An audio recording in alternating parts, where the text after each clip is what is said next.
Okay, so dinecide ko talagang gawin yung video na to like after parang pagkaguluhan ng mga tao, yung pagkamatay ni Akira Toriyama and medyo well, gumaan-gaan yung pakiramdam ko kasi wow, sobrang bigat nung impact nun sa akin.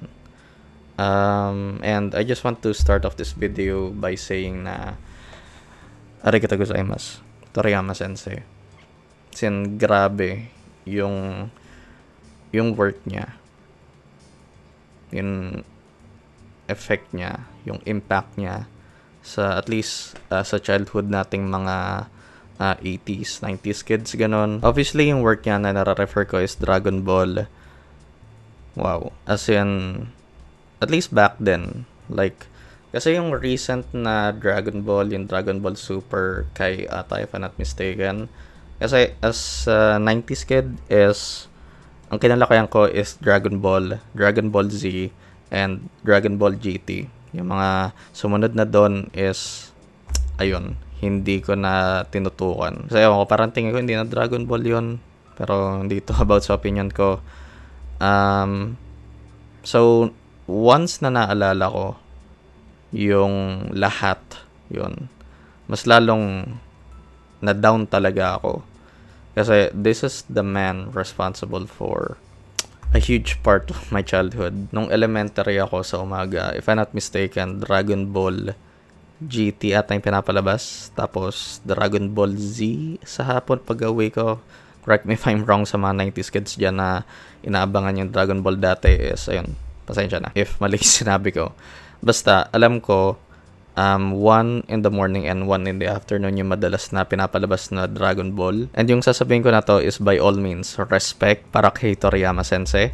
Is siya yung huge reason kung bakit abnoy ako. Well, medyo abnoy pa din ako up until now, pero abnoy ako nung bata ako.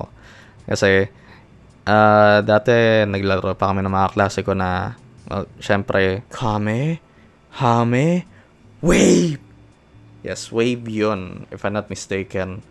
Para dito sa Filipino dub ng Dragon Ball. Pero Kamehameha talaga yun. And of course, yung Spirit Bomb. As in, woo! And yes, alam ko ang cliche din sabihin nito, pero he made my childhood fucking awesome. As in,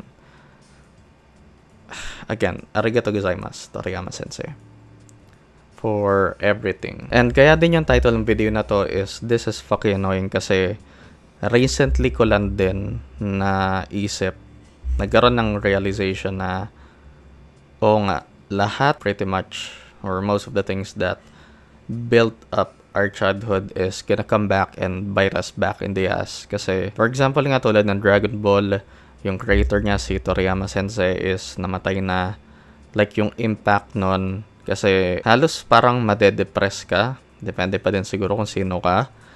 And marirealize mo na maisip mo, fuck, tapos magre-reminisce ka and ayun, parang madedepress ka nga in a way. And other examples yan, at least para sa akin. So, usually kasi pagdating sa mga celebrity deaths, hindi talaga ako naapektuhan most of the time.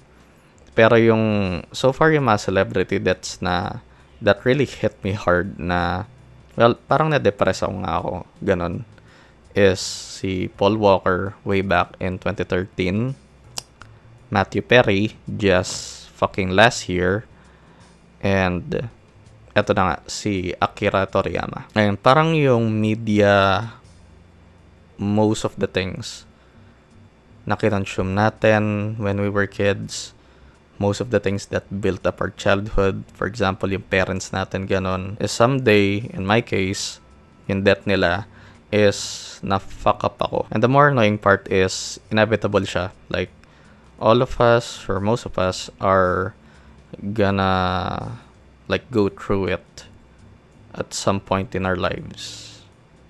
And, yeah, it's just fucking annoying. Na ganun, nakakairita, nakaka-down, and like, yeah, that's like the words that I would describe this shit is, it's fucking annoying, bro. But hey, masasabi ko na lang is, it is what it is. That's just how fucking life is. Kung positive ang outlook mo sa buhay, despite all these, like, taking these into consideration is good for you, siguro. Pero wow, it's so fucking annoying, bro. Like, alam ko pa ulit-ulit ko na sinabi yun at this point, pero it is annoying, nakakairita, sobra.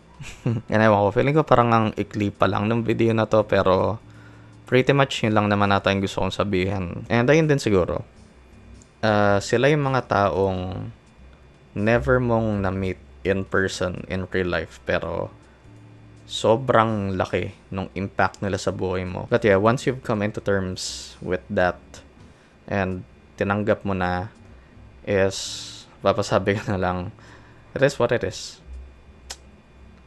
Ganun talaga. Like, that's just how fucking life is. And yeah, I think that's gonna do it for now. Let me know your thoughts siguro. If ano yung opinion nyo dito sa bagay na to. And peace out.